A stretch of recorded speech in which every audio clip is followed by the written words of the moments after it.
your glasses, let the whole world know we're rocking forever on the barbecue show. Get in the smoke, let the fire take hold. Raise your lighters, stories told. Barbecue thunder, the spotlights glow. Rocking the pit on the barbecue show.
From Cleveland basements to the radio waves.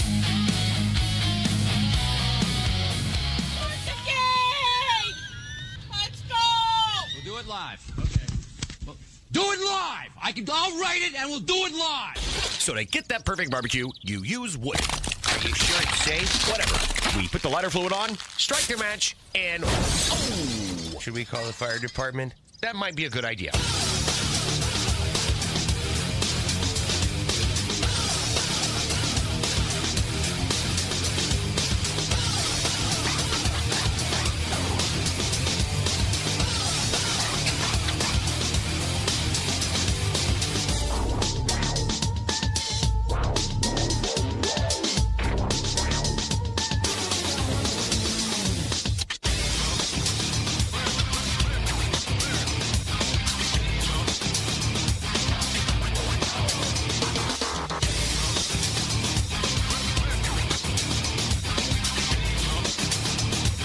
All right, good evening and welcome to the Really Big Barbecue Central Show. This is the show that talks about all things important to the world of barbecue and grilling. The show originating from Bomb City, USA, Cleveland, Ohio, the barbecue capital of the North Coast.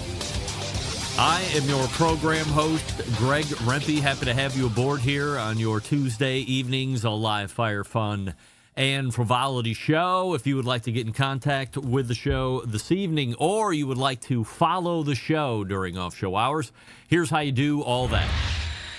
You can get in touch with the show by sending an email to Greg at bbqcentralshow.com. Follow us on all the social media channels at BBQ Central Show. And be sure to subscribe to the show podcast feed on your favorite podcast platform. Anything else you want to find out about the show can be found at the main website, thebbqcentralshow.com. And here's what's happening on the show this evening. Coming up in about 12 minutes from now, it is the co-creator of How to Barbecue Right and our monthly guest, Malcom Reed, joining us. And then, after Malcom, we have, as you might know, the start of the baseball season. And if you smell it in the air, that means it can only mean my next two guests after Malcom Reed, Len Aberman and Jeff Cohen from Baseball and Barbecue, or BBQ, depending on how you say it. We will talk about the first week and change of the 2026, which will go, the 2026 baseball season. We will talk about their beloved Mets. We might talk about my semi-beloved Guardians. And we'll also talk about some other hot baseball topics, some new things introduced this season as well. So loving to get the experts of baseball and BBQ's opinion on both live fire cooking and the baseball world, Jeff and Len from Baseball and Barbecue. That'll bring a close to the first hour. Then we will move to the second hour, where we will find second hour of the First Tuesday guest at 10:14, Sam the Cooking Guy. Yes. So plenty to chat with Sam about, not the least of which was the most recent YouTube video where he made the most recent, how does it work down in the, look, I'm not a golf guy by any stretch of the imagination. I believe that there's a tradition unlike any other where the winner last year sets a menu. I don't know who won it last year, but whoever did sets the menu for all the previous winners that want to come down, take part in a dinner or something along these lines. And Sam somehow caught wind or got an advance copy. So I think the Masters starts this week, maybe in a few days. And he made whatever the Masters dinner is supposed to be. And, you know, Sam takes liberties and likes to amp it up and pump it up and add his own little unique flares to it. So we'll talk a little bit about that and amongst other cooking topics as well. And then we'll close out the show this evening. And I'm only leaving it here with special guest. So you're gonna have to stick around if you want to see who the special guest is at 35 past the second hour. So that's how the show is laying out for you here this evening. A Malcom Reed and then a Jeff and Len from Baseball Barbecue first hour, Sam the Cooking Guy second hour, and special guest coming out of the bullpen, no pun intended, as we had some baseball talk just a few minutes ago. Don't forget, you can follow me socially at these handles and or platforms, Instagram, the Twitter, the TikToks, the Snapchats, and the LinkedIns, all with the handle at BBQ Central Show. And, of course, we are saying good evening to those of you watching the show tonight through one of our video streaming platforms. You can go to facebook.com/BBQ Central Show. Or you can watch on YouTube, which is youtube.com/@BBQ Central Show, where you might have found the Would You Rather YouTube poll question of the week. And the comments are coming in fast and furious. And the voting is about where I thought it might be. We're asking this question to all YouTube watching members and all guests this evening. And it goes a little something like this. Would you rather see one of your parents having an affair or see your spouse having an affair? It seems like an equally bad question on all fronts. And currently 67% of you are saying you would rather see your parents have an affair. By the way, it might come as no surprise that given the choice between the two, I would rather see my parents have an affair, one of my parents having an affair on the other versus my spouse having an affair on me. And perhaps the divide is either you aren't in any relationship and you're still like under the wing of your parents and you couldn't possibly fathom that your parents would have an affair on one another, or you've been through the marriage thing, it has failed already on your end, perhaps your spouse has cheated on you, and the only relationship that you could look to because your parents were still together, I couldn't imagine that happening. Or you have, did I say, in no relationship whatsoever? Of course. So always interested on where the thought process is on that. We've already bumped up to a 75% would rather see their parents having an affair than their spouse having an affair on them. Results from the YouTube poll question of what would be 2 weeks ago. Would you rather be covered in bees or rather covered in spiders? 71% of you said you would rather be covered in bees. And 29% of you said you would rather be covered in spiders. I aligned with the minority on that one, just shy of 30%. I would much rather take the risk on spiders. Again, thought process there. Spiders might not sting or bite. There's a really good chance bees will sting. and there's a lot of bees that could cover one's human body. So I will forego the potential stings for the potential non-venomous spider bites and or spider stings. Do spiders sting? I think they just bite. So just my thoughts. Anxious. I can't wait to get to Malcolm to ask him the Would You Rather YouTube poll question of the week, along with many other guests. I can't wait to ask the 35 past the second hour guest this question. Wow, you're going to have to stay tuned for that.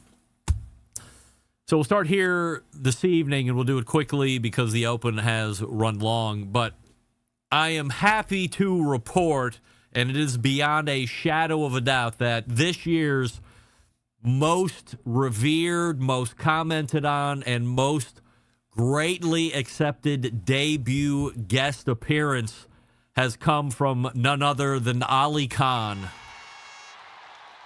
So we didn't have the show last Tuesday because we were out of town. Not we, but myself was out of town as I was. So bonus week, so I didn't really miss a week necessarily. I did my 4 Tuesdays.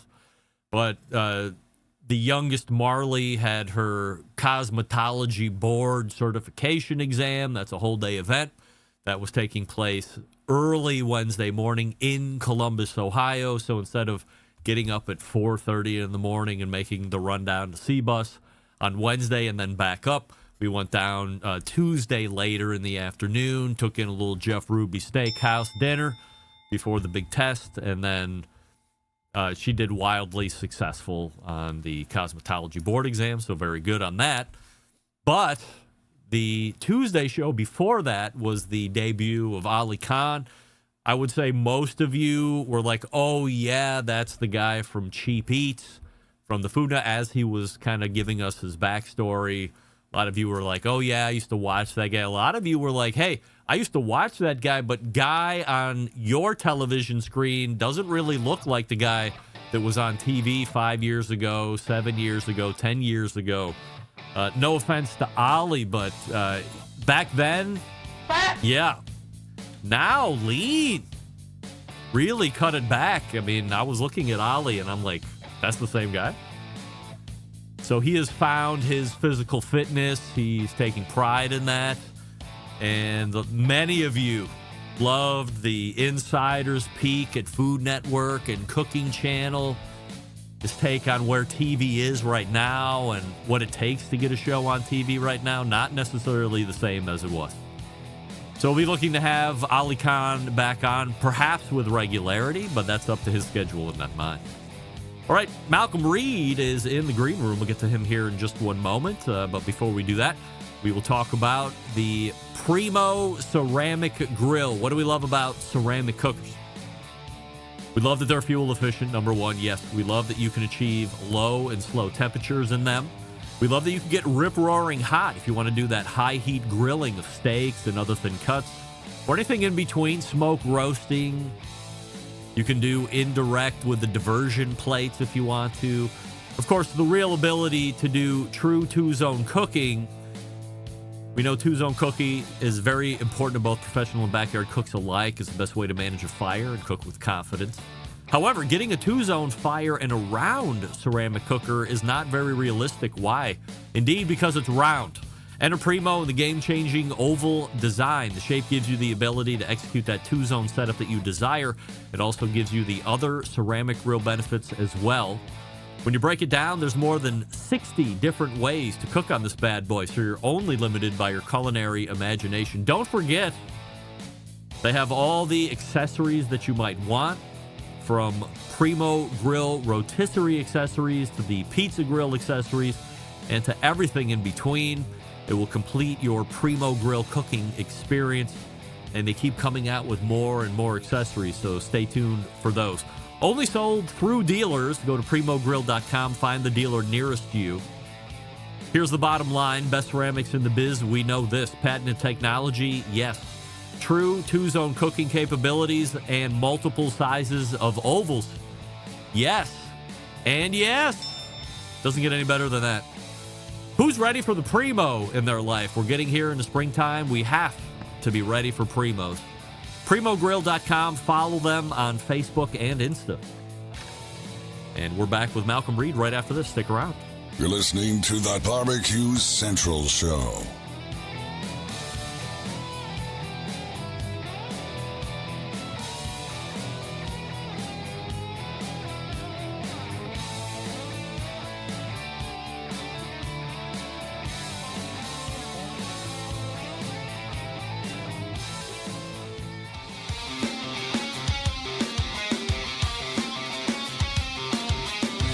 Broadcasting live from the BBQ Central Show studios in Cleveland, Ohio. You're listening to the BBQ Central Show. Once again, here's your host, Greg Rempe.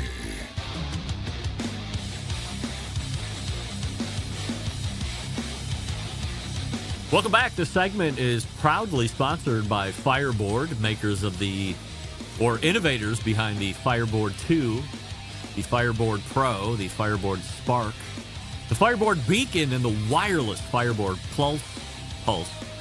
Experience total control from all devices from anywhere in the world with Fireboard app. Discover more by visiting fireboard.com or call 816-945-2232. The great folks over at Fireboard.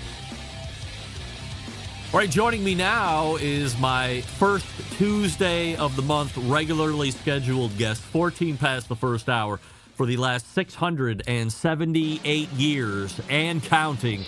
It is our pal, Malcom Reed. Hey, Malcom. What's happening, Greg? Is your mic on? Yeah, can you hear me? I feel like I'm Don't tell getting me. I feel like I'm getting the computer mic and not the Malcom Reed dulcet tones. Man, give me 1 second. How about Sure. that? I'm sorry. Yeah, no worries. See if I can figure it out. All right, I'll take the 1 second here. Give me the thumbs up.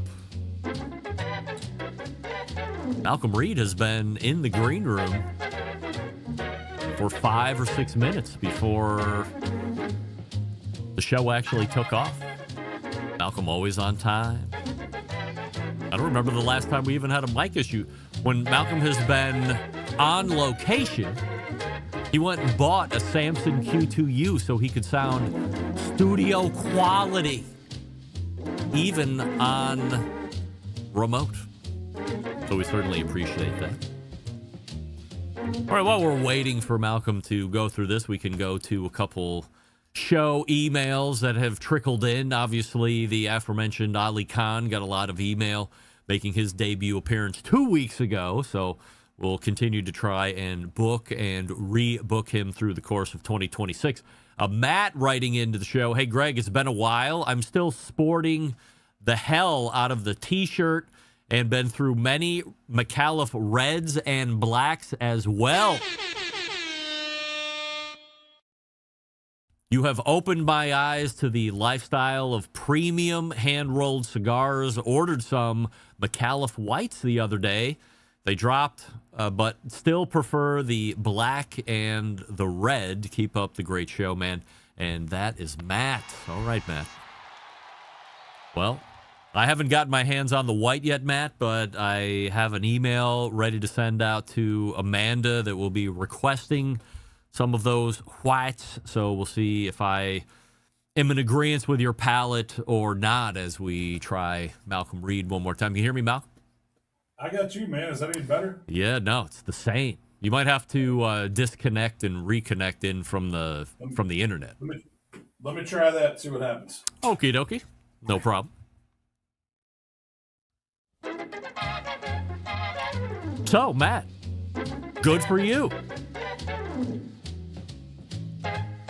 I'm wondering, Matt, did you find that the McAuliffe was either not as flavorful, not talking about strength, or was it not as strong? It does appear, according to Amanda, that the black and the red would be like strongest 1, 2, respectively, black and red. But I remember hearing on the Cigar Authority's podcast, as Amanda was on there unveiling the white through two guys, they originally had total exclusivity in those first number of days. as it launched, because they're a great partner of cigar makers in general, but of course McAuliffe. And I'm wondering, because they said in the show, Amanda was like, well, this will be our lightest offering, our least strong, not as strong offering as some of the other ones, especially black and red. This would be on the other end, because you remember, as Amanda was talking, black was supposed to be the strongest, but then the white was supposed to be the most mild, black and white, so two ends of the spectrum, and then you had the colors or the other colors filling in the spectrum in between the black and the white, or the alpha and the omega. So the guys, the experts, to include Mr. J, said, maybe this one isn't a 2 or a 3. Maybe this one is more like 4 or 5. Perhaps our pal Johnny Maggs, who is in the YouTube chat, might be able to tell us if he has had a McAuliffe White and where that ranks for him.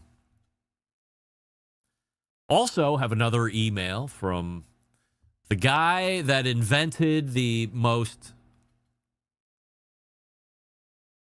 excellent theme song for the show, Keith Bennett. He wrote Get in the Smoke, if you recall. Hello, Greg. Fenway Park also, so this is going back, the subject line, Aramark vending. If you recall, in successive weeks, I put the wood to Rocket Arena and subsequently Aramark vending for what is a travesty of food in that professional arena downtown. So Heath Bennett writes in the subject line, Aramark vending, and it says, hello, Greg. Fenway Park also uses Aramark for its concessions. Now, if you're unfamiliar, Aramark is a huge food business and company, and they do a lot of this kind of, let's say, catering. By the way, Johnny Maggs has not had a white yet, so we will reserve judgment on that. But Aramark does this huge catering. So hold on, we'll go back. I might save that for hour number 2. We'll see if Malcolm has been able to readjust here. Malcolm? Is it working now? It is not, but that's all right. We're going to roll with it. Why not? I mean, for all the times you have shown up and you sound great, as I told everybody else, you even went so far as to get a mobile rig. So when you're out of studio, you sound like you are in the How to Barbecue Right studio. So this time, which is obviously no fault of yours, I'm sure it's, some kind of internet hiccup. This is where we're at. So we have to get to this first and foremost. Oh, my goodness. All right. The Would You Rather YouTube poll question of the week, and we're asking everybody, including all guests, Malcolm. Would you rather see one of your parents having an affair or see your spouse having an affair? Oh, man, that's not fair, Greg. It's not. It is not. It's not fair. Is this like an indecent proposal situation where I'm going to get a little reward if I pick my spouse? I'm gonna have to go parents, man. I don't want to, but God. Yes.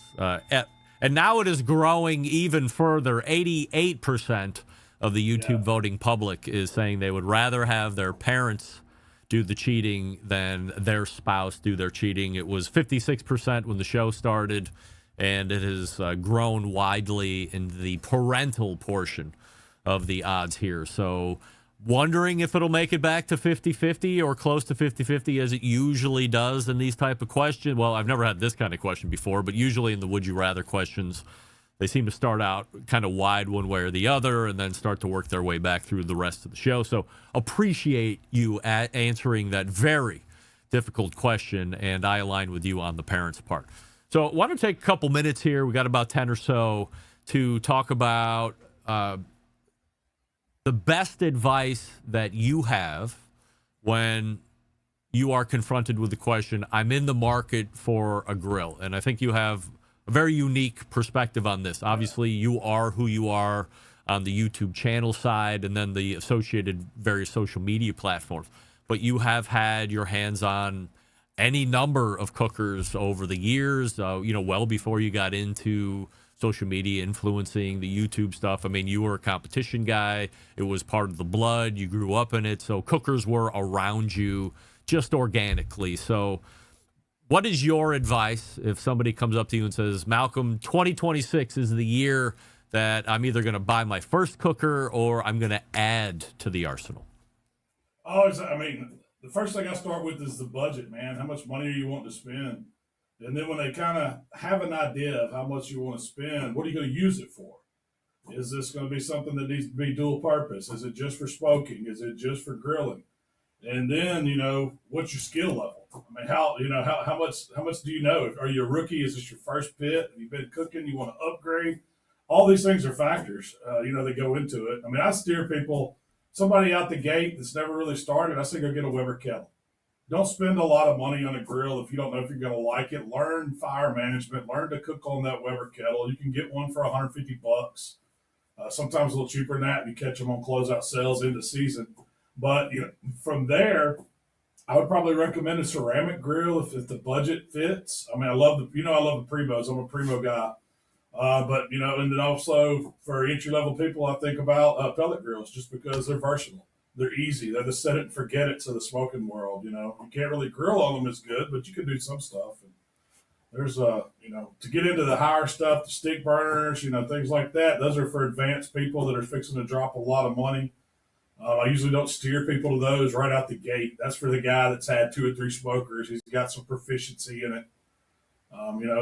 That's just my thoughts on process when someone asks me that question. So in a stick burner environment, do they just need to have time on Weber bullets, or let's just call them traditional live fire cookers, whether they're charcoal or wood or both related? Some of those upright barrel cookers, I don't know if they're nearly as popular as they were when we were kind of getting into it, when you were doing the newsletter back when I'd first started the podcast. But you had guys like Stump Smokers, Spice Wine Cookers. You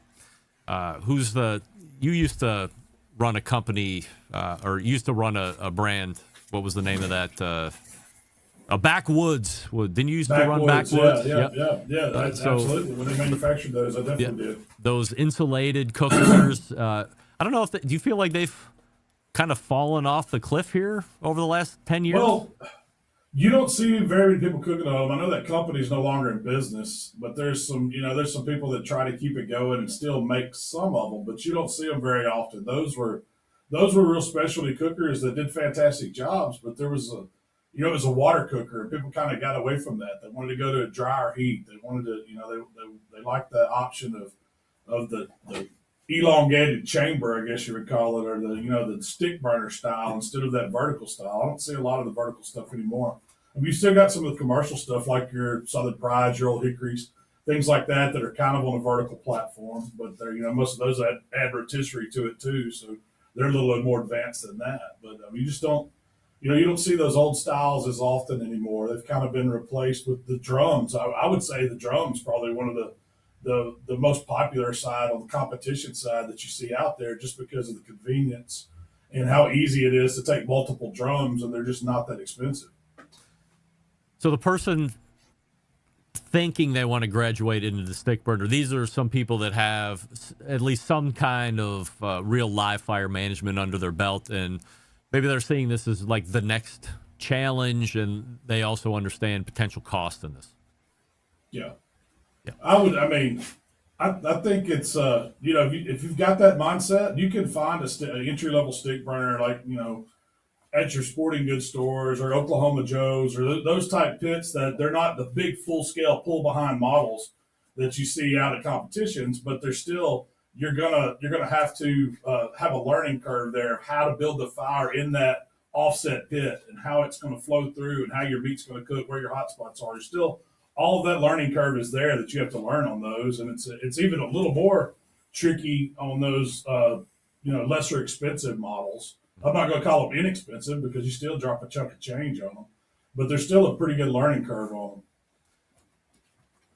I'm wondering if you believe, because I've heard it through a couple different folks, and they've owned a number of different, very reputable, like real offsite cookers. So you're talking Lang's, Close's, Gator Pits. You're dumping $2,000 easy into whatever the smallest offset cooker is these days, given price of steel and all this other stuff. So let's say a 36-inch Lang, it might run you $1,800, $1,900, $2,000 after you ship it up there. I've heard it's, so this is the most cost efficient, but this one is actually a little bit harder to run if you get out to 42, if you get out to 48, if you get out to 56 inches. The extra space in the cooking chamber helps with how you're running the fire in the actual fire boxes. Is that something that you have had experience with? I've seen that happen to where some of those cookers, to me, it always has to do with the moisture that the meat's putting off in the pit. And you want it kind of ideal. So, like, if you don't have hardly any meat in it, it's going to cook totally different than it would if you had it 3/4 of the way full. So most of the time for me, it's not that there's, that extra room makes the pit cook better. It just gives you the option to put a little more meat to get the moisture better in the pit, which makes it cook better, makes the product better in the end. So these are things that the average guy's never going to think about when you're cooking something. They're just wanting to fire something up and, put some meat on and get it done and have it turn out. So you're not really thinking about the science behind it or why that pit works or what would make it be optimal. So if we go back to the everyday ham and egger that's going out in the back just to fire up and cook, when we talk about budget, how do you steer somebody into it? I mean, obviously they're bringing you a number, but yeah, I think knowing what we know, there are levels of budget that they might want to consider depending on the cooker. I think so. And most of the time, once I know how much somebody's going to spend, what are they primarily going to use it for? They really want to cook some really good barbecue and have an authentic flavor. That's what I'm going to say. Well, look, you can go to a drum. There's several different drums out there, and you can spend a couple grand on a drum if you want a Cadillac of a drum. But you can build one yourself really easy too and spend less than $200 on it. So I think that's, like, for me, the ultimate flavor. If I'm talking just smoking, I'm probably going to say go get you a drum and learn to cook on that, because it's going to, once you learn how to build a fire and you can put wood in it, you can almost run it like a stick burner. You're actually building a fire and you're adding some wood to it. Now they're super efficient. They're way more efficient than a stick burner. You're going to get long burn times on them, but the flavor is just unmatched in one. When we talk about just grills versus some kind of barbecue pit, do you have brands that you like specifically? Weber. I don't see why. I've got multiple of them, and that's the grill that I really learned to cook on was a Weber kettle. It's because that's what my parents had growing up. I remember a Weber. We had a Bullet too. My dad had one of those, and we used it. He never got really proficient at it. But he got to where he could use it, and it wasn't until I got later on in my cooking career, I could buy the adapters for my Weber kettle, pretty much turn it into a Bullet. So the Weber is really versatile, and I'm not paid by Weber. I'm not a spokesman for them or anything. I just think it's one of the better built grills in the U.S. and there's a lot you can do with that grill if you learn on it. Now I love PKs. That's an old classic grill. That's a straight up grill. You can smoke on those too. You learn how to do it. You learn to build the fire right, cook on the offset side. But there's for the money, I just don't think you're going to beat a Weber. Do you have a take on gas grills? They have a place, definitely. I'm a fan of those Napoleon gas grills. I think they make some sweet grills. The Weber, there we go again. Weber's been making that Genesis model for a long time. Yeah. I think there's definitely a place for them. I don't use one very often, but man, it's something to be said. If you come home and you can just step out back, cut that grill on, go to cooking within 5-10 minutes. You didn't have to build a fire. You didn't have to worry about getting your vents right, the airflow, and all that stuff, and waiting on it to cook. You can just go to cooking. Now, are you cooking barbecue? I don't call that barbecue. That's grilling. So, were you out of town last weekend, or did you have like some event that you were taking part in, or is that this coming weekend? Man, my schedule's been crazy, Greg. Yeah. I was most of last week. I was out in Texas chasing turkeys, and then I came home and had to go do an event up in the Ozarks in Arkansas. Yeah, we some of my friends have a store up there called the Mount Olive Mercantile, and we did music at the Merc for the first kind of inaugural kickoff of the season. And we cooked barbecue for it and raised some money for the local church there. And then this week I've got people coming in doing some videos, and I've got another hunt coming up, and I'm going back to Texas the following week for another week to do some more video stuff. So this spring's been crazy. What hunting are you doing? You said you did turkey. What's next on the agenda? Turkey. More turkey? Yeah, More turkey. it's still turkey till the end of the month. You eat that? Oh, it's fantastic. Yes. Oh, yeah? We cooked a bunch of it last weekend. Yeah. So, Yes, how does it compare to a Thanksgiving turkey, or all the same? So really, we just eat the breast, and it's different. It's a lot lean. Turkey's lean anyway, but wild turkey's especially leaner. But man, when you marinate it, some pickle juice, a little buttermilk and hot sauce, and then you batter it up and drop it in some hot grease. Man, it makes the best turkey poppers you ever had. Just think of fried turkey nuggets. That's kind of what it is, and I do it all different kinds of ways. I've done them like Texas style, where you kind of do salt and pepper season, put it on the smoker, cook it, wrap it up with a little butter, and get it real tender. And I've cooked them a bunch of different ways. I mean, made fajitas with it, ground some of it, made some burger. I mean, it's just a really good meat, and they're really fun to chase. How many have you knocked down so far? This year, 3 so far. Yeah. I've got 3 more I want to get, hopefully. I got 2 tags in Texas, and I need to get 1 more in Mississippi, and I'll probably call it quits. All right, last question here. Apologize for the abridged segment here, but we'll make up for it next month.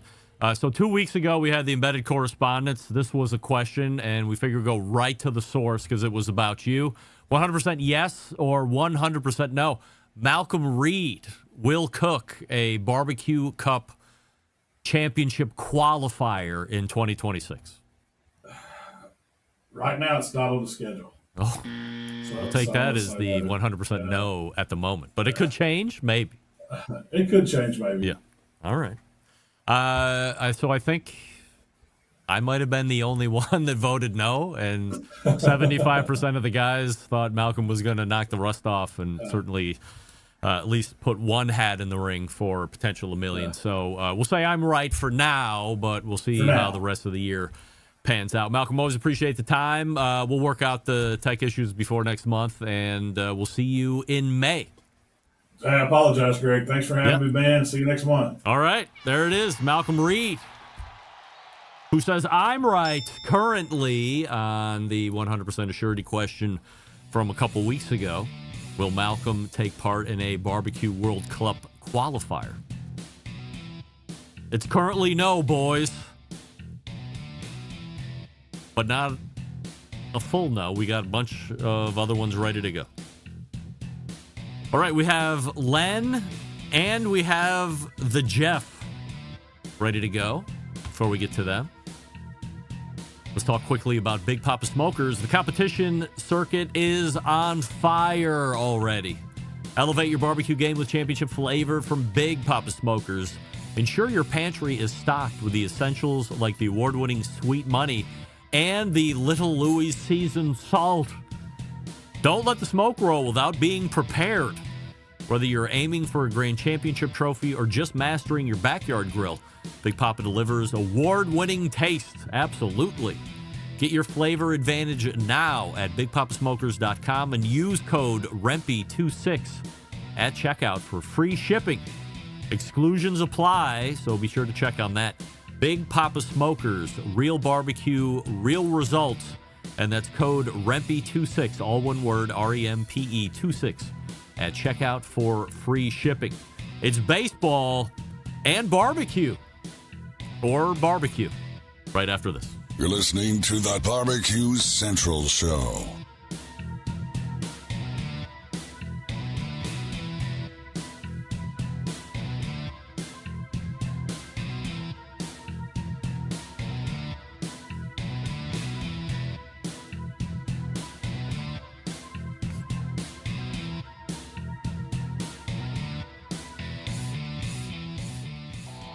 Howard Stern, Jim Rome, Dan Patrick, and Greg Rempe. The Mountain Rushmore of talk show entertainment. Now, let's get back to the Barbecue Central Show. And we thank Malcom Reed for joining us last segment. This portion of the show is proudly sponsored by the Pit Barrel Cooker. It is the most unbelievable outdoor cooking device on the planet, available in 3 sizes with a variety of accessories. Regardless of your skill level, from beginner to professional, this is a must-have cooker to add to your collection. Go to pitbarrelcooker.com and let them know the Barbecue Central Show sent you. Joining me now are 2 guys that love to talk about my 2 favorite things when I'm not talking to them. It's baseball, it's barbecue, it's Len and Jeff from the Baseball and Barbecue Podcast. Gents, appreciate you joining me here this evening. And if you don't know, it's Len Aberman, or should I say Hollywood Len Aberman, directly below me, and our pal, the old coot, Jeff Cohen, below, and caddy corner to the right if you are looking at your screen, or directly to the right of Len Aberman. Guys, appreciate you joining me. We have a Would You Rather YouTube poll question of the week that we're asking everybody, including all guests. Len, we'll start with you, and I apologize in advance. Would you rather see one of your parents having an affair or see your spouse having an affair? Wow. Wasn't Malcolm great? He Yes. was terrific. He was great. All right. He was so good. Yes. Pit barrel cookers, they're the best. That's right. But we're going to need an answer. Oh, wow.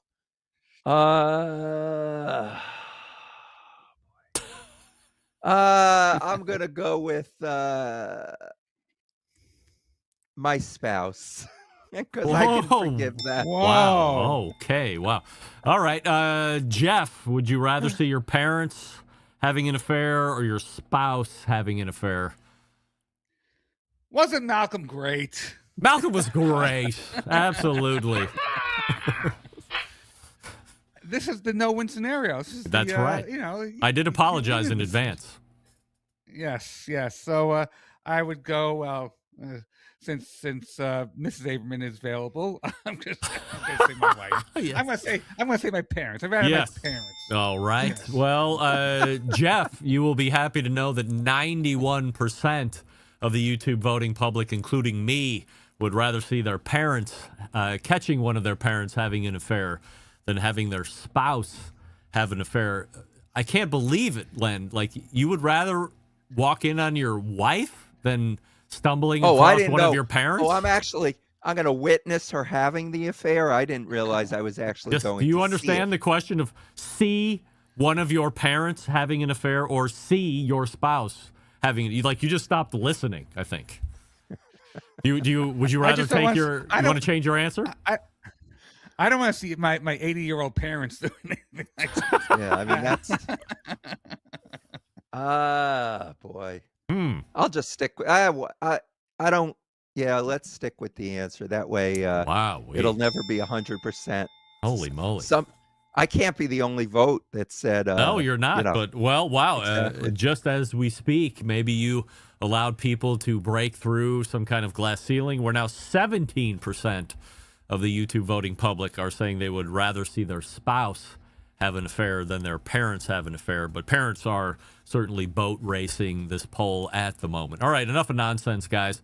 Let's talk about something important like baseball. I didn't know if you knew it, guys, but we're a week and almost 2 weeks, actually, into the baseball season here. I'm still unsure why we decide to, have a season this long, and if we're going to have it this long, as in number of games, why not just compress it even more? Can't we start baseball season mid-May or perhaps June 1st? Can we not do it?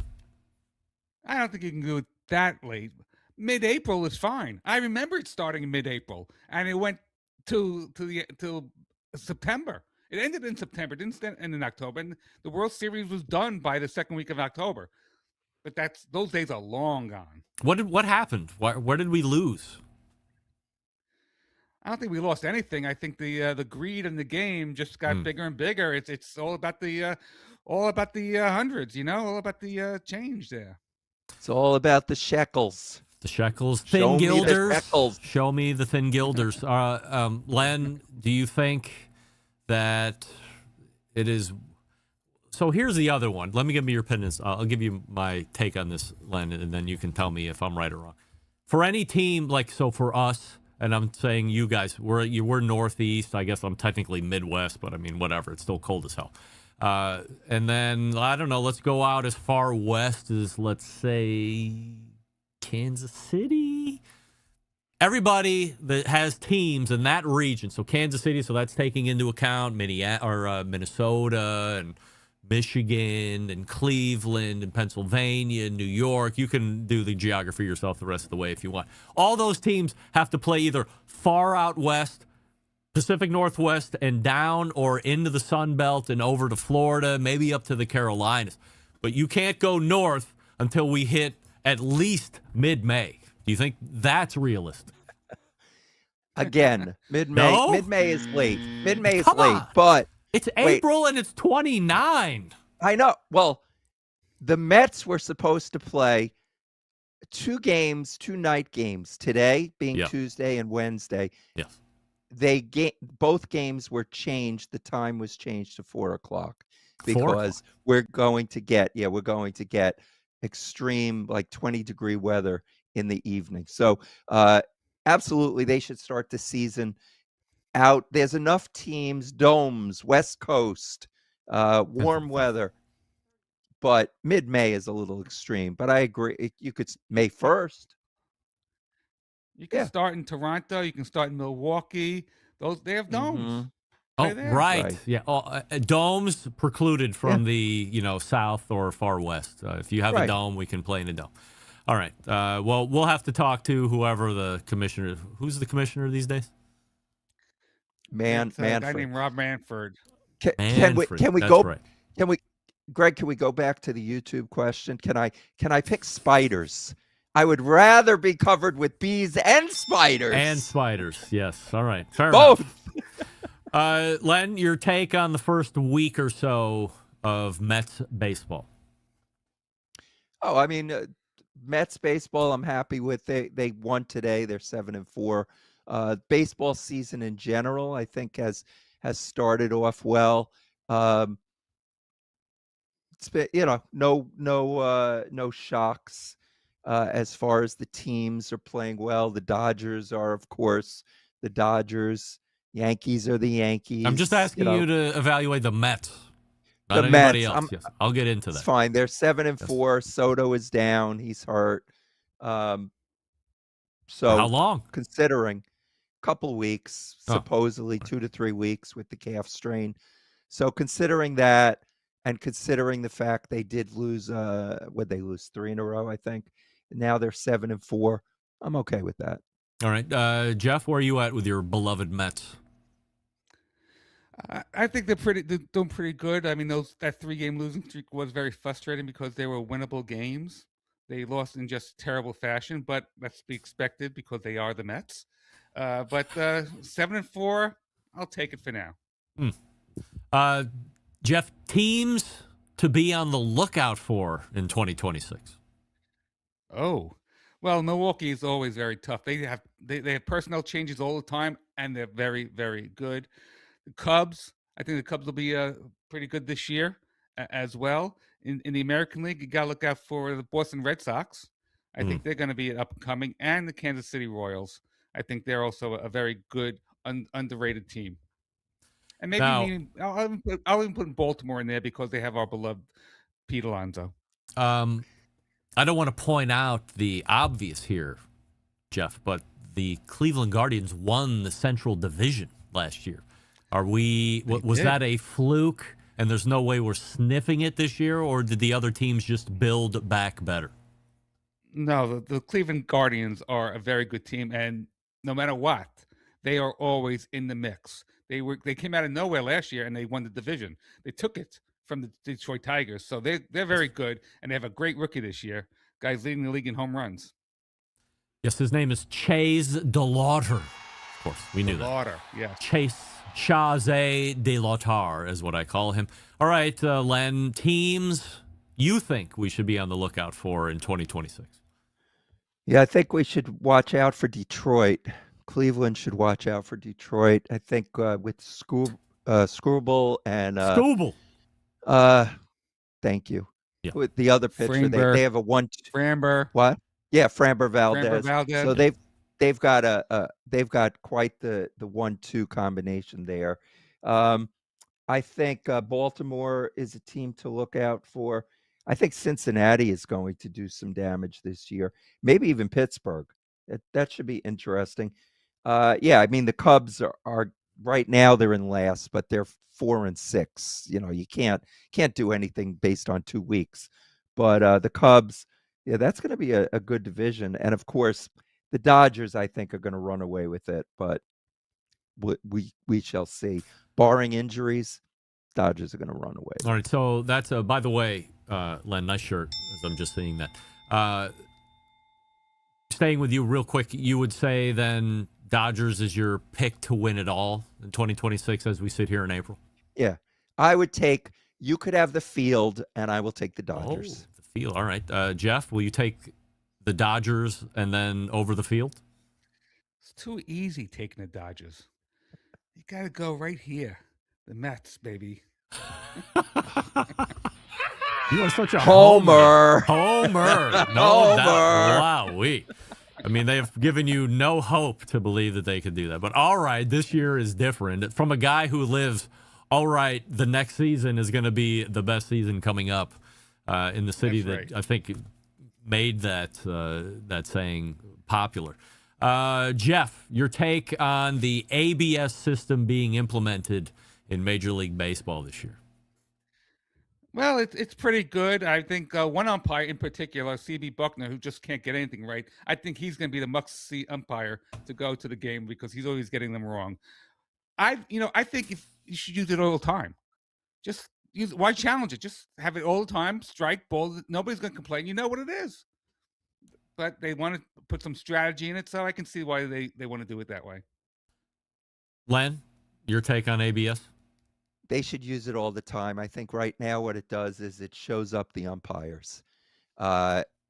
Try calling 100-mile-an-hour pitch, a ball or a strike, and they are pretty accurate. Yeah, okay. You look at the ABS and it's slightly out of the square.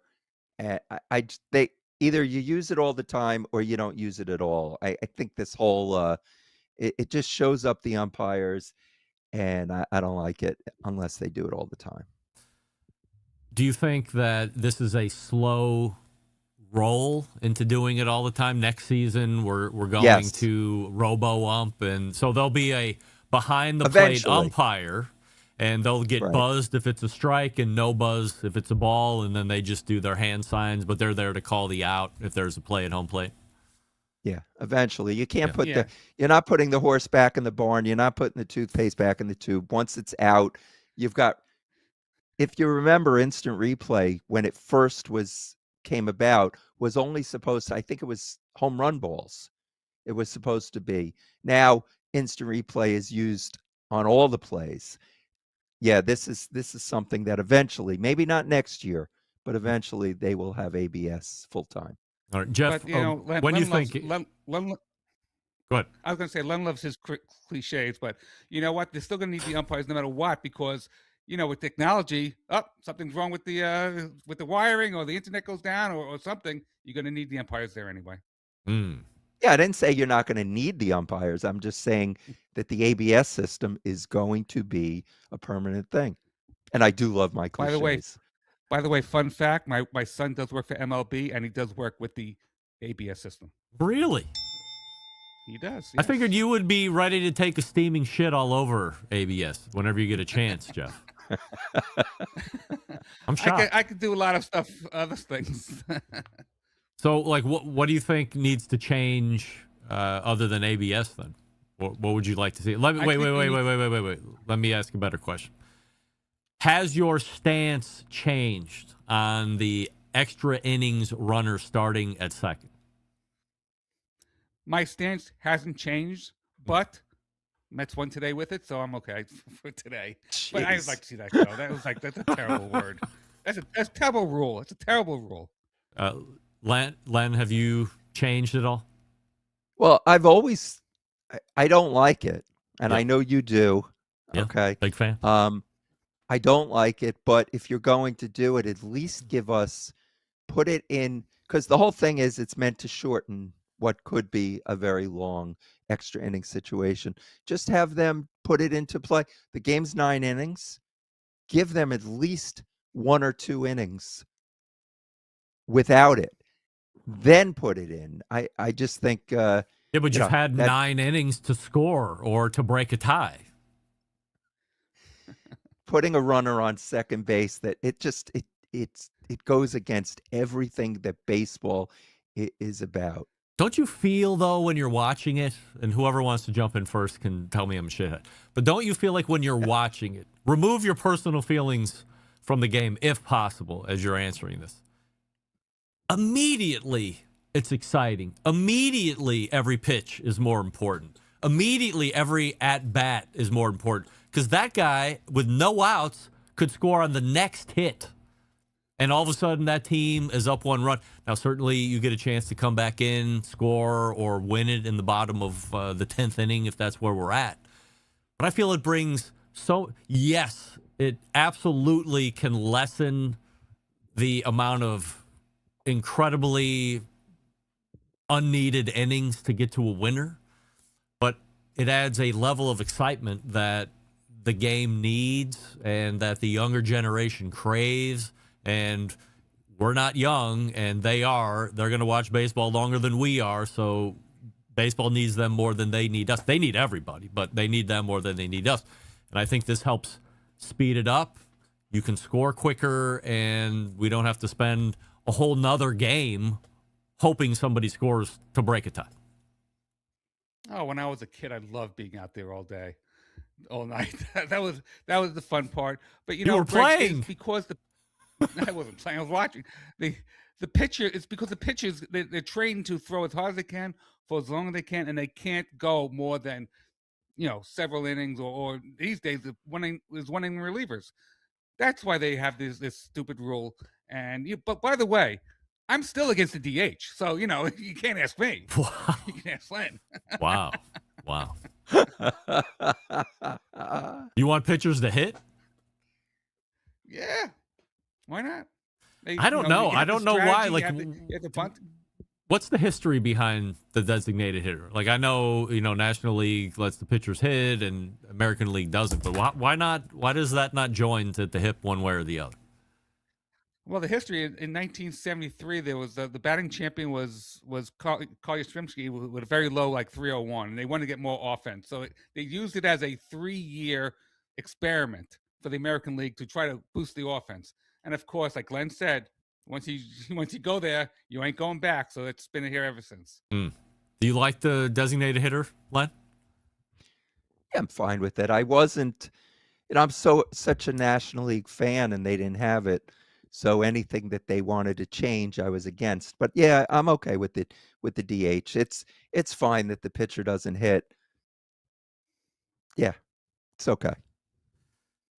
Barbecue related, guys, because the podcast is baseball and barbecue, hosted by Doug Scheiding, co-hosted by Len and Jeff. Anybody going to Pig Beach in a couple weeks? We will be there. Oh, Pig both. Beach. We will be there. Right. How many years is this for you guys? 4, 5. Wow. It's their This will 6th, be so I my- think Yeah. 6th. 5th. Yeah. We I had missed it last on year the because I missed it last year due to a family emergency. But Len went and he took his daughter in my place. Mm. going to just say, for anyone who, first of all, on our last episode, we had Matt Abdu and Shane McBride from Pig Beach Barbecue in Astoria. Actually, Matt runs the Pig Beach in Florida, and Shane runs the one here in New York. But we had them on. I suggest people go listen to that. You'll find out what's going to go on at this event. That is a great event. It's just Pig Beach. It's for the Jeff Michener Foundation, so it goes towards charity. And that one day in New York is the epicenter of the barbecue universe. It is. Got to say, the Pitmaster's there, Chris Lilly's there, Tuffy Stone is there, Amy Mills is there, John Marcus is there. It goes on and on and on. Michael Simon has been there. Rodney Scott has been there. It's just an incredible event. Jeff, what do you like about it? Just all the food options, and it just everything tastes so good, and it's so different. It's not your regular ribs and hamburgers and things. It is just gourmet food on a barbecue. It is just terrific. How far away is And that from where you guys are at? What, 45 minutes, I guess? Yeah, Yeah, something like that. It's depends on traffic. it's in New York City though. But Astoria is it's very hard to park there. So we get there really early and try to get a parking space. You don't Uber Right. there? That's too expensive to Uber. What do you think? Take the We're helicopter. podcasters. We're not Joe Rogan. They don't send a car podcasters. for you? I figure they send a limo for you and drive you up and back. I don't know. Last question before we go, guys. Appreciate the time. Len, have you knowingly steered away from beef as prices have continued to rise month after month? I was actually steering away from beef before the prices were rising because I know it's not the healthiest thing. So I haven't been eating as much beef. Prices aren't helping any, but I am steering away from it now. A lot of chicken, a lot of pork. Although fish, which is expensive as well, but I feel it's much better for you. Salmon, tuna, things like that. Jeff, have you decidedly gone away from beef because of price? Yes. Yes. 100%. We have pork chops at least once a week, and the price of pork chops for 2 pork chops is $4 or $5. It's good, and it tastes great. And I put some rubs on it from our favorite people, and it just tastes terrific. But yeah, chicken, pork, some fish once in a while. Yeah, I definitely I look at the beef prices. I go, I can't believe it. Do we have a cow shortage in this country? But pigs, we have plenty of pigs, but we must have a cow shortage. Evidently, we have a cow shortage. So I've heard the experts say week in and week out. And there was something going on with one of those culling plants or processing plants, too. I don't know if there was some disease, and they had to get rid of a whole bunch of, meat animals. So a lot of bad things coming into confluence that are causing rise in price here, of course, aside from everything else that's going on. Len, who we have coming up on the podcast this coming week? Oh, wow. I forget who's coming up. Smoke Freaks is this on coming up, and Yes. I can't remember who the baseball guest is. Jack Jeff, Fritz. He's a Jack Fritz. He's a broadcaster for the Philadelphia Phillies. Right. But we've had the last couple of weeks, we had Joe Davis, who's the voice of the Dodgers. He's the baseball announcer on Fox, and he's a huge barbecue fan. So we actually have Joe Davis talking about baseball and barbecue. That's an exciting. I love when a guest is in both areas, Is he the Vin Scully replacement? Yes. Wow. Yeah. He's Vin Scully's replacement, and he has made some major calls for the Dodgers. Loves to cook barbecue. So yeah, Joe Davis is a really good one. You ever efforted Tom Hamilton? Jeff? No, they trying to get him yet. No. Oh, No. I'll listen to that episode. I swear. All right. Tom Make it a Hamilton. point. I gotta write that down. I don't know if you know who he is, but he's the play-by-play radio play-by-play guy for the Cleveland Guardians. Recently inducted into the Hall of Fame last year, so you can just add one other. I know that. Yeah. That name So did you sound can add familiar, one yes. Hall of Famer, one more Hall of Famer to your list. Speaking of Hall of Fame, Jeff and I will be speaking at the at Cooperstown at the symposium. We will be Really? Speaking at the National Baseball Hall of Fame in May. Very excited about that. It's a big honor. So Wow. Congratulations. yeah. Thank you. Thank you. Thank you very much. All right. Well, if you're not already, please subscribe to the Baseball and Barbecue podcast, or BBQ, depending on how you say it. And you will hear Len and Jeff talk about both topics expertly. Gents, appreciate the time here this evening, and I'm glad baseball season. Maybe we don't wait until the end of the season. Maybe we do, a couple months check-in every now and again to see how the season's going and what other food topics we can muse on. Sounds good to me. All right, guys. We will talk to you then in a few Thank you. months. There they are. Len and Jeff, the Baseball and Barbecue podcast. All right, so a little over there. Let me do a little catch-up.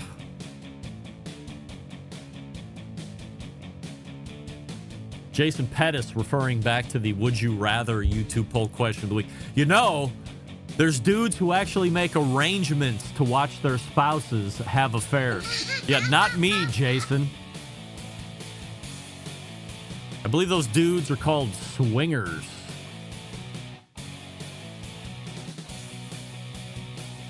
By the way, the host of the Baseball and Barbecue podcast, Doug Scheiding, as Len said, he would rather watch his wife have an affair than his parents. Doug, spouse, Len? That's an easy question to ask. But then he doubled down. Wild. All right, we're back to wrap the first hour right after this. Stick around. We'll be right back. Continuing to produce incredibly mediocre content in an exceptionally professional way. You're listening and watching the Barbecue Central Show. Once again, here's your host, Greg Rempe. Thanking Len and Jeff. Len Aberman, Jeff Cohen, at Baseball and BBQ on the social networks. You can find their podcast wherever you get podcasts. So we'll do an abridged get out, and then we'll come back for a quick top of the hour. For second hour, we'll set up the second hour, and then we'll get going. We're literally 10 minutes away from a Sam the Cooking Guy segment.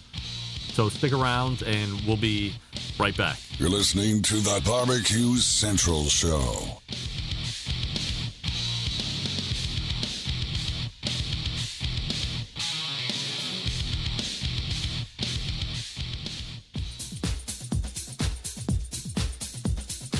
Happy to have you aboard here for the Really Big Barbecue Show. We cook because we have to, and we grill because we want to. Hit me. Fine, how you doing? You have a great show. I'm a big fan. Boing. So what seems to be the problem here? This man looks like he's dead, and he's in the crackle. Charbono! It's all about the Charbono, dude! Succulent fish. What? He ate 2 feet for wieners.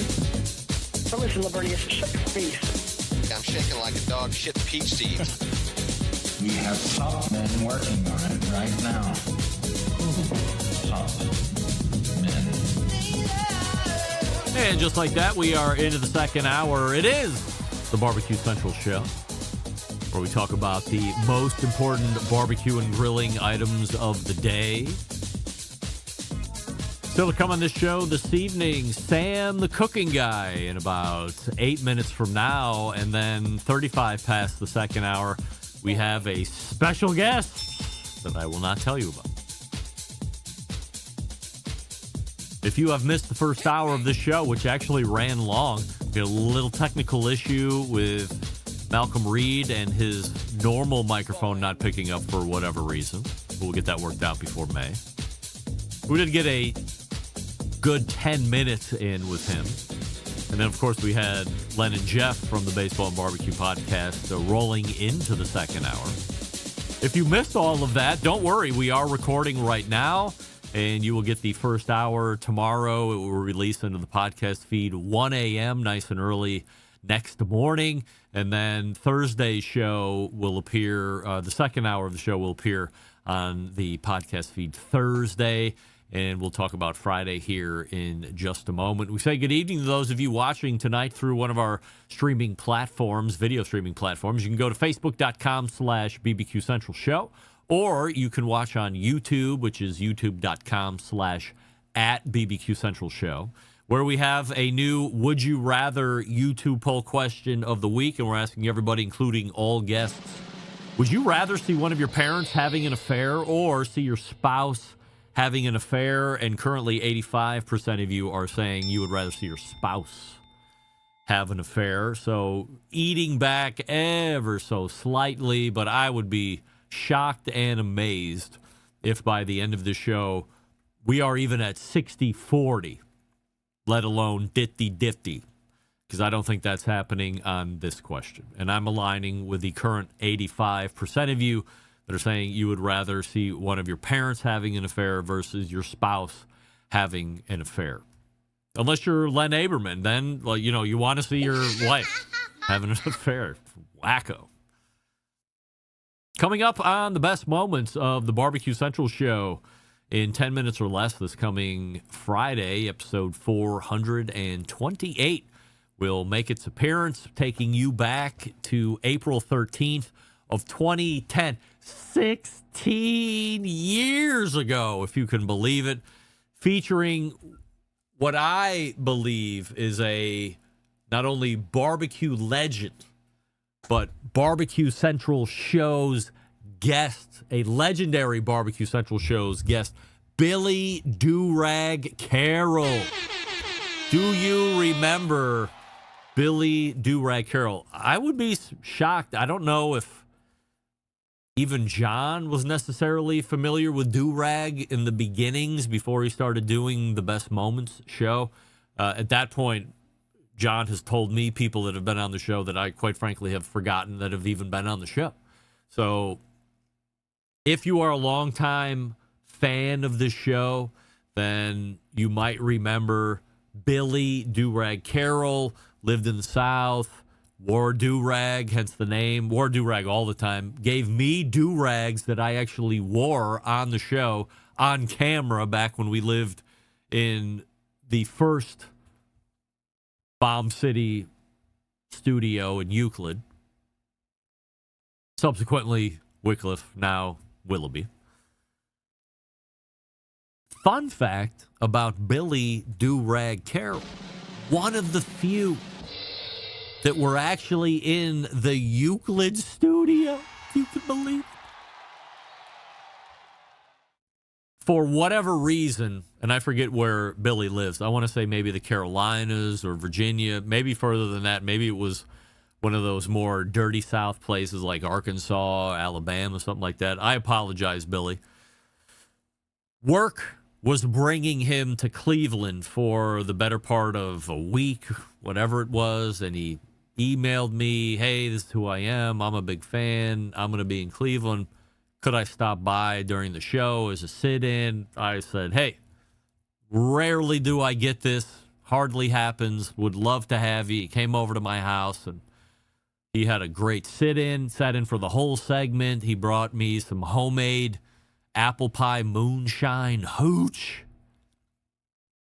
And by all accounts, not only was a great interview segment, we had a lot of fun leading into the show. We had fun for several hours after the show at that point. I was a different man back then, 16 years ago. And he was just fun and had a really great energy about him, shared a lot of great anecdotes, gave a lot of good live fire insight while he was on the show. So all things I appreciate as a host, of course. And then, of course, we stayed in regular contact for many, many, many years after that. Have since lost contact with Billy. So we say, Billy, what's up? How you doing? Hope you're doing well. And really appreciate all the time you gave to the show back in the old days. And if you're not familiar with Billy Do-Rag Carroll, be sure to tune in to him on, or be sure to tune in to the Best Moments show this coming Friday, where you will get that introduction. You know, I'm going to leave that, come to it next week, second Tuesday. By the way, show programming update here for next week. If you thought you were getting, indeed, the Robert Moss ham segment, It's not happening. Lo and behold, Robert Moss will be in Spain on vacation, will not be doing the show. So I'm not sure. We might punt until May for the ham segment because the 21st, which is the following week, I'm already jam-packed, loaded with guests, and it's a full show. And then, of course, the week after that, we have embedded correspondence and some other guests, so it doesn't look like it's going to work out. So we'll probably just go ahead and punt till May, and then we will have the ham segment that everybody is waiting for. Embedded correspondents can't wait for the ham segment. Country ham, city ham, pressed ham. You know what I'm talking about.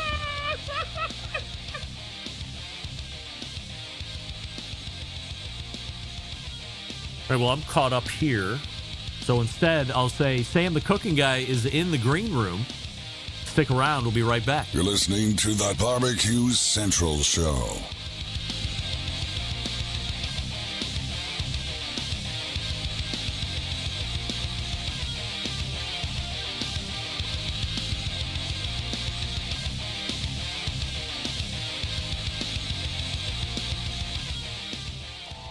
Howard Stern, Jim Rome, Dan Patrick, and Greg Rempe. The Mountain Rushmore of talk show entertainment. Now, let's get back to the Barbecue Central Show. And we welcome you back in. Before we get to Sam, Jason Pettis has a question. Have you ever had a guest on to talk about Hogs for the Cause in New Orleans? The answer is no. So I'm obviously very aware of that. I know it's like pediatric brain cancer research, if I'm not mistaken. Very specialized fundraiser that they do out there. Very well known amongst the barbecue community. Jason, if you have a contact, I would love to have it on. I would love to promote everything about that. Thank you for asking. Joining me now is the second hour. How do I want to say? First Tuesday, second hour, 14 past. Regular guest. That is just not very good either. It's our pal Sam the cooking guy is what I want to say. Hey, Sam. Why don't you have ChatGPT write that line out for you next time? I might. I don't think the mic is picking up. Check. No? Can you do a little tappy tap? Shit, fuck. Yeah. No, Fucking definitely ear. not. All right. So now, wait, hold on. Let's just take a brief moment. This could be a my issue, not a you issue. No, okay.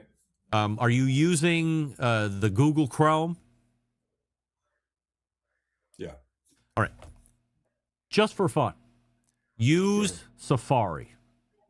See if that doesn't fix it. Usually we don't say that, but over the last couple of weeks, things are a little dicey. Stand by. I will stand by, of course.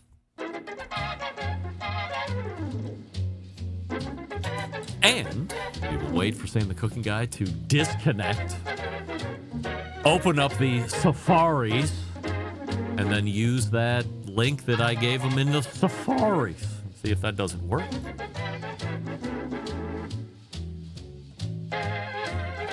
I'm telling you, you're going to be so excited to see who we have 35 past the second hour.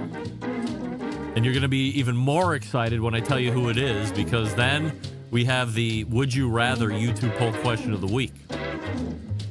And everybody's going to be laughing and going, oh, I can't wait to hear what she says on this. Or he. But in any event, it's going to be great.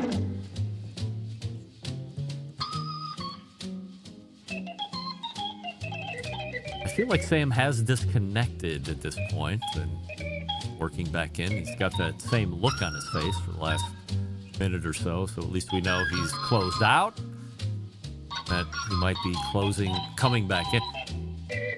Heaven forbid I have two guests that have crap microphones. I don't know if my heart could take it. I can tell you with 100% assurity that the last guest of the evening will have proper sound, proper modulation. Now, I don't know if I should go back to the Heath Bennett thing now, or if I should not. It's taken him a long time to connect in. By the way, I want to push in on this shot. Let me do that. Yeah, that's the look in the back behind Sam's shoulder. If you're just watching on, or if you're just listening on podcast, you'll have to go back into the video. But if you look behind Sam in the video, as I just punched in there, dare I say, a gaggle of Emmy trophies in the back. Look at that. So it's in the top shelf, middle. 1, 2, 3, 4, 5, 6. I'm counting 6, I would say. How about now, Sam? Can you hear me now? I can. I can't see you, though. Bear with me. Bear with me. Now you can see us. There you go. Yes. Sorry. I was, as I was filling time, I said, hey, let me push in here. And all of a sudden, I'm like 1, 2, 3, 4, 5, 6, 7, 8, 9, 10 Emmys behind you. Is there more than that? 11. Wow, look at you. Emmy award winning, and you come on the show. But there's 15. So a couple are in family places and whatever. It doesn't matter. Maybe you would send me one. And I could put it behind me. Yeah. I would showcase that for you. I'll send you one. I wouldn't even take credit for me. I would be like, and by the way, here's one of Sam the Cooking Guy's 15 Emmys. Dude, you can take credit for it. Yeah. I do not care. I could work in. This is I could your work it show. into conversation. I want you to do what you want to do. The Barbecue Central Show Emmy Award winning. Oh, by the way, here go. it is. There F you. Yeah. All right. So sorry, that's the wrong shot. Here we go. One will be on the way. Yes, Marleigh Rempe. That's right. Happy to see you, by the way. Very, very happy. Happy to, to be seen. Now, Thank you. Let's ruin it. Let's ruin it right ahead. now with Go the ahead. 100%. I'm sorry, with the YouTube Would You Rather poll question of the week. Sam, love this. Would you rather see one of your parents having an affair or see your spouse having an affair? I've not heard the numbers. Okay. I'm going to just say my wife. I would rather Kelly.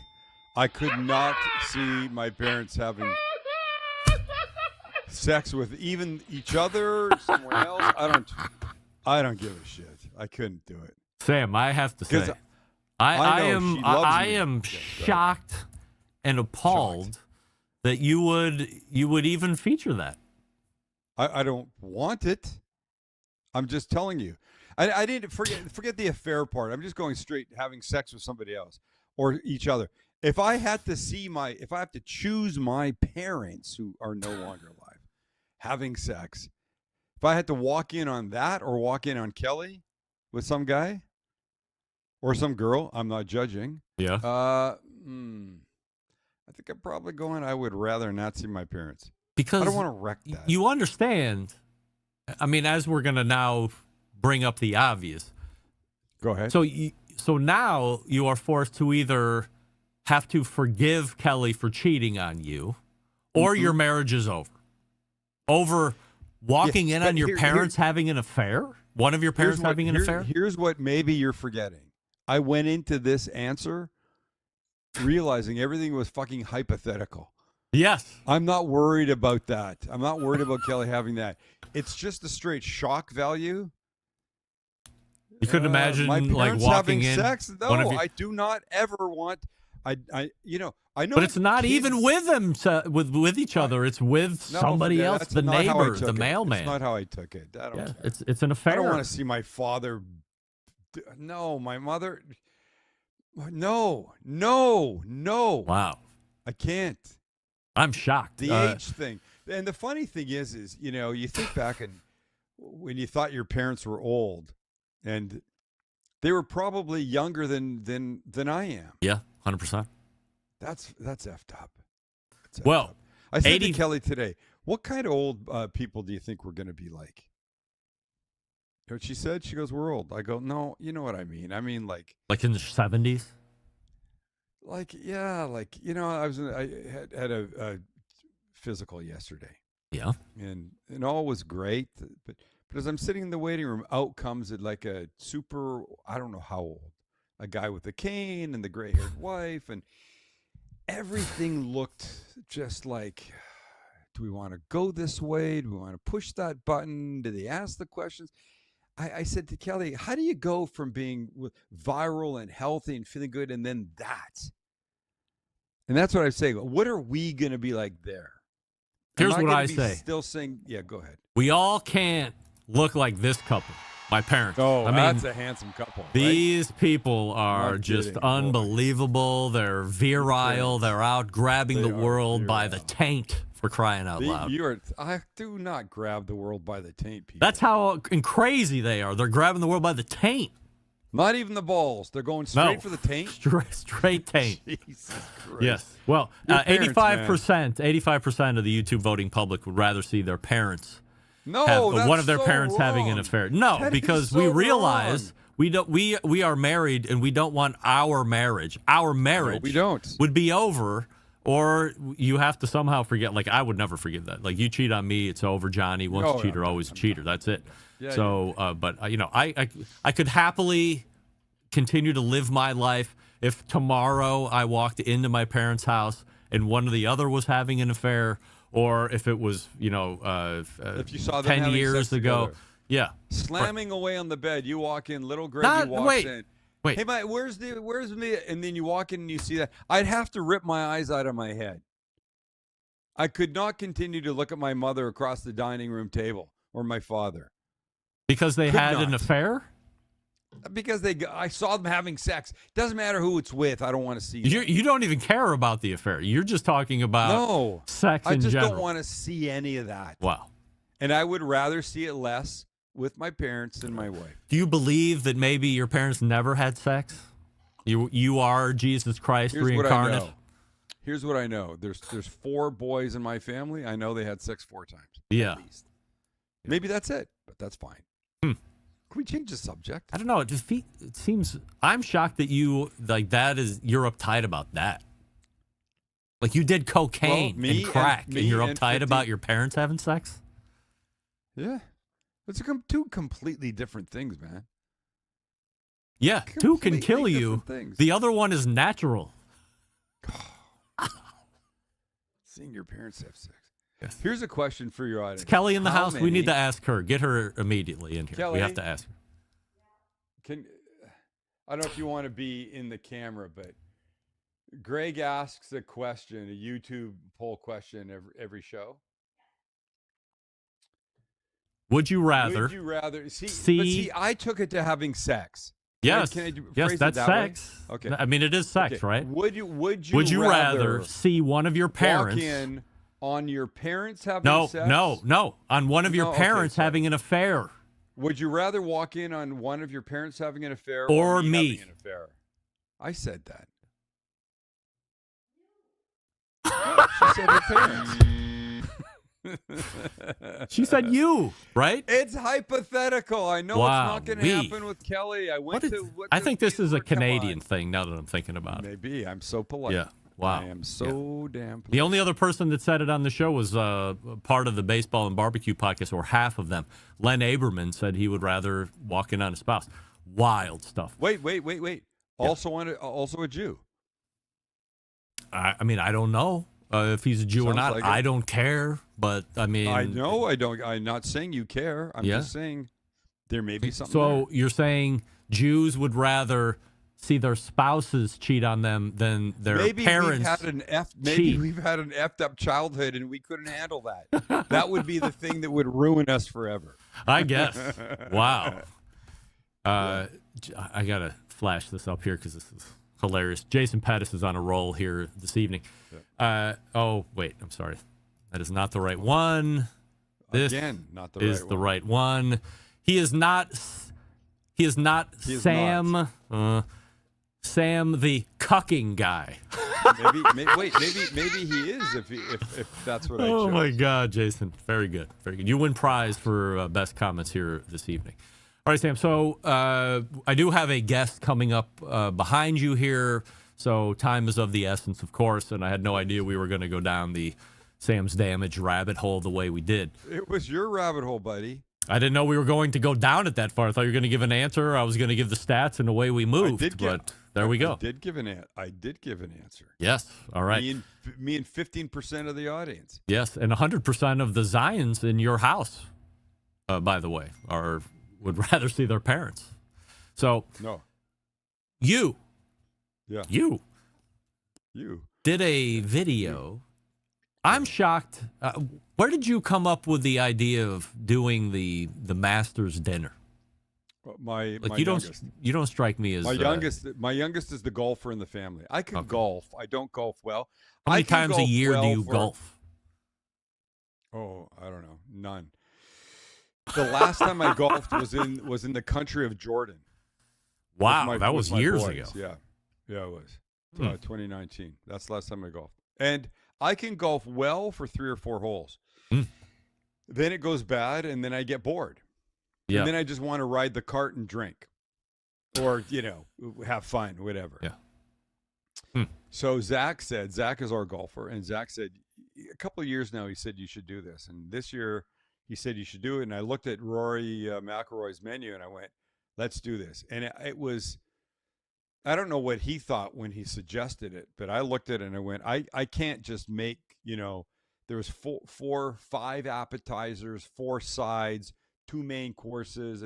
I can't just pick a few that I would like. I have to make the entire menu. And I made it. I made the entire menu. And it's our longest video. It's like 40-ish minutes. Yeah. To date. But it was really fun. We really enjoyed it. And I liked it. It was great. So the baby of the family said, Dad, you should make this. Was there how is that something that you think you'll do more of?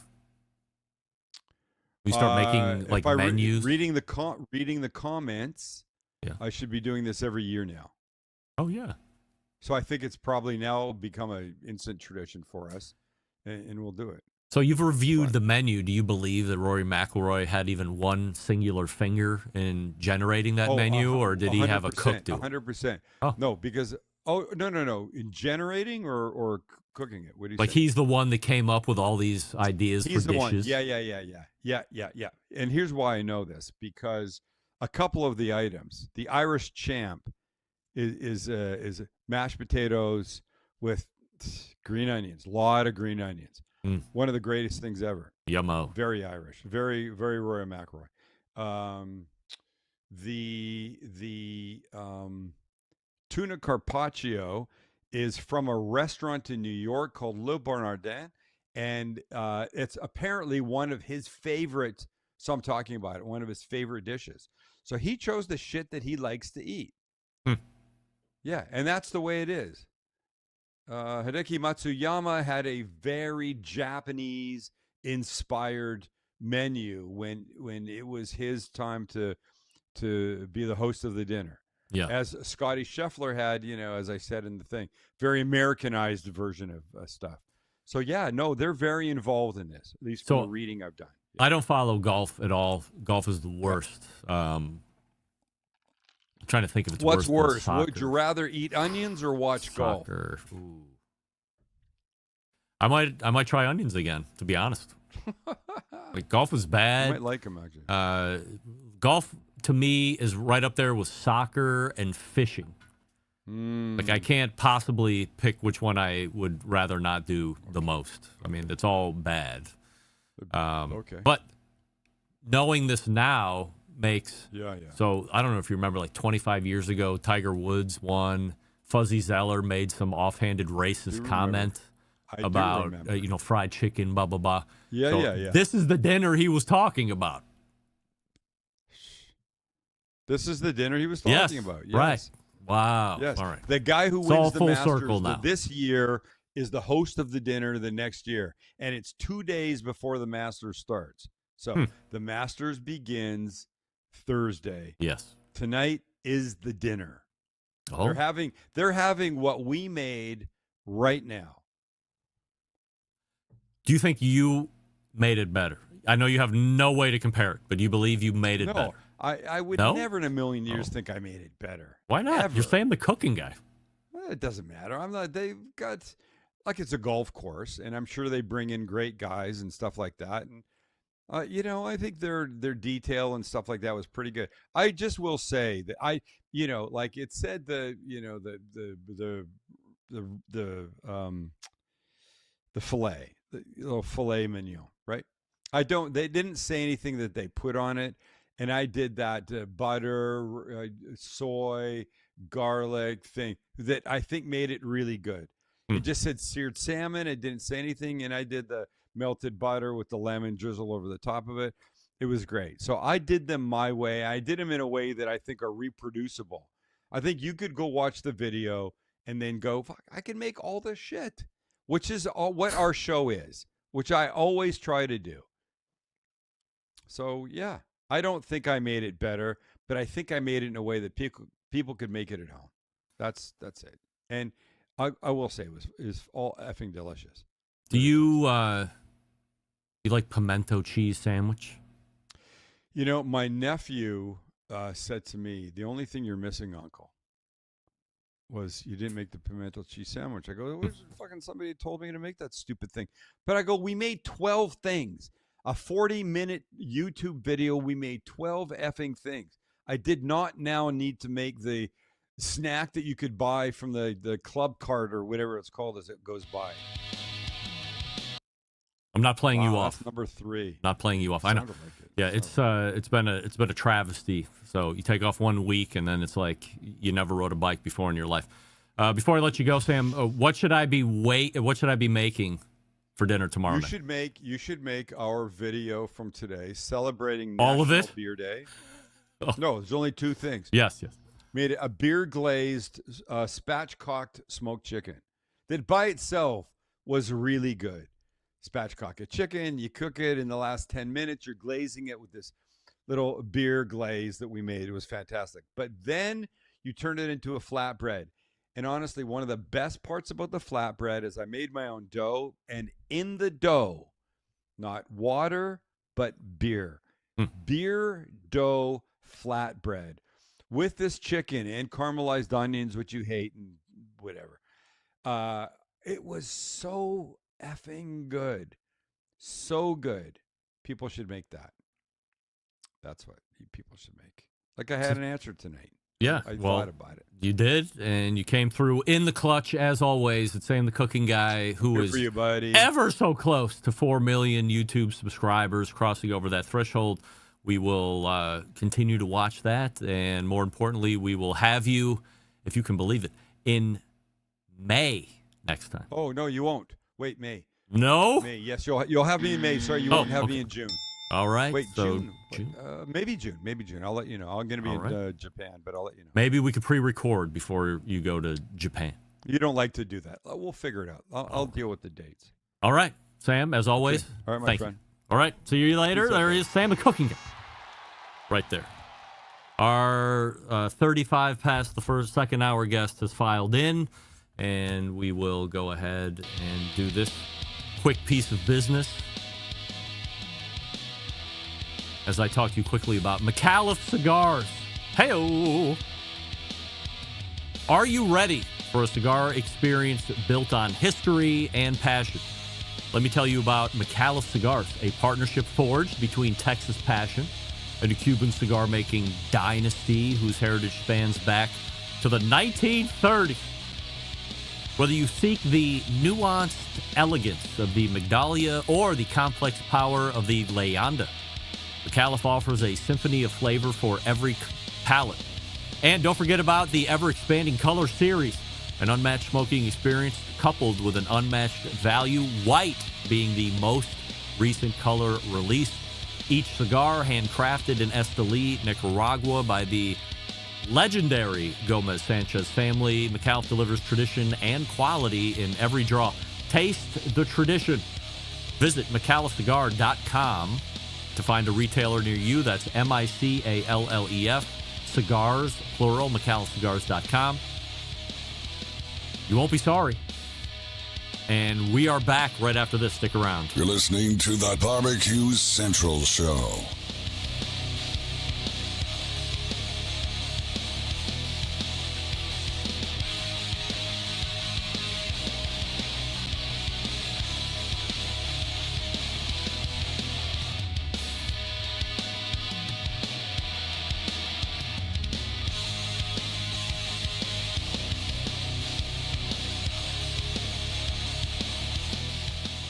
Whole packers, full racks, legs and thighs, injecting butts. If you've never heard this before, you might think you found the best XXX show ever.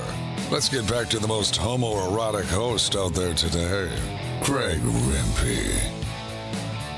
And we thank Sam, the cooking guy, for joining us last segment. 3.86 million YouTube subs to his credit. And will he get to 4 million by the end of the year? Time will tell. Speaking of time, it's time to make a call to the bullpen. We'll bring in the left-hander or the right-hander, whatever. It is baseball season. Some of you might remember the name. Some of you might remember the name Marleigh. Either one is correct because we have Marleigh Rempe on the show. Hey, Mar. Hi. Okay, well, that did not work.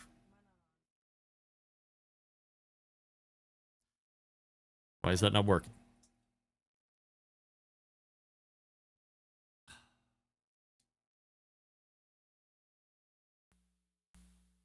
Yes.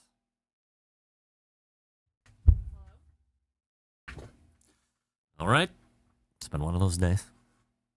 You can hear me through the cans, right? Yeah. All right. Stand by. Right.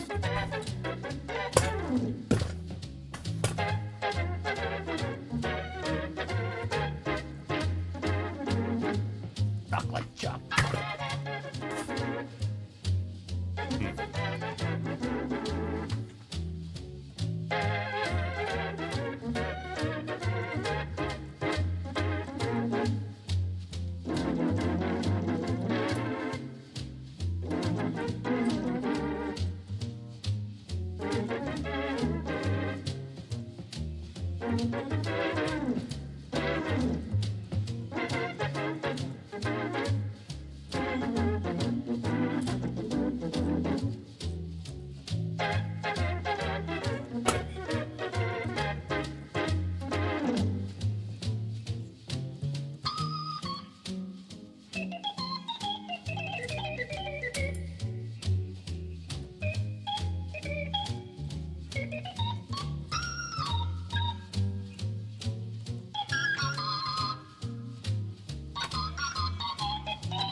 No. Oh, for Christ's sake. It's not working. Get that free stuff out of here. Well, I feel like this is my fault because I should have been down here checking the microphone, but nobody's ever on that microphone. So let's say this. Marleigh, we congratulate you for passing your cosmetology boards. You did it. Thanks. Maybe next week we can dive into it a bit further and I can figure out what the hell is wrong with my thing. All right. Have a good night. Sorry. Maybe we'll set up a computer in a different room and have you use a different mic. I don't know what the hell is going on with this. How embarrassing. And by the way, my kid. All right. Well, let's do a quick recap of where the poll is sitting currently. Would you rather see one of your parents having an affair or see your spouse having an affair? And 85% of you are saying parents. Change that shot. And I guess that's going to do it for this evening. I'll get to the email next week that Heath Bennett sent in. Sorry, Heath. We kind of got there, but there you go. This would not be a good Rempe episode for the surprise guest to be Mama Rempe. It is not. Get that big stuff out of here. It is not. All right. Please get me out of hell immediately, if not sooner. All the way back in the first hour, we had Malcom Reed. After Malcom Reed, we had Len and Jeff from the Baseball and Barbecue podcast. Then, in the second hour, was a Sam the Cooking Guy. And then, while I thought it was going to be a surprise congratulations segment with my daughter Marleigh, a fresh board-certified cosmetologist, that's where I was last week. My very expensive microphone is very not working. So we're going to have to figure that out. In any event, big show planned for you next week. I believe we have a David Gafford sighting. Robert Moss will be out, but we'll have him back in May. And other guests, too, so stay tuned for that. Maybe I have all the issues worked out. I mean, I've only been doing it for 20 years. One of these days, we're going to have a good show, I promise. So, how do I always leave you? September 11th, 2001. I will never forget. And until next Tuesday at 9 p.m. Eastern, this is your program host and proud U.S. American, Greg Rempe, saying, Shabba! Shabba!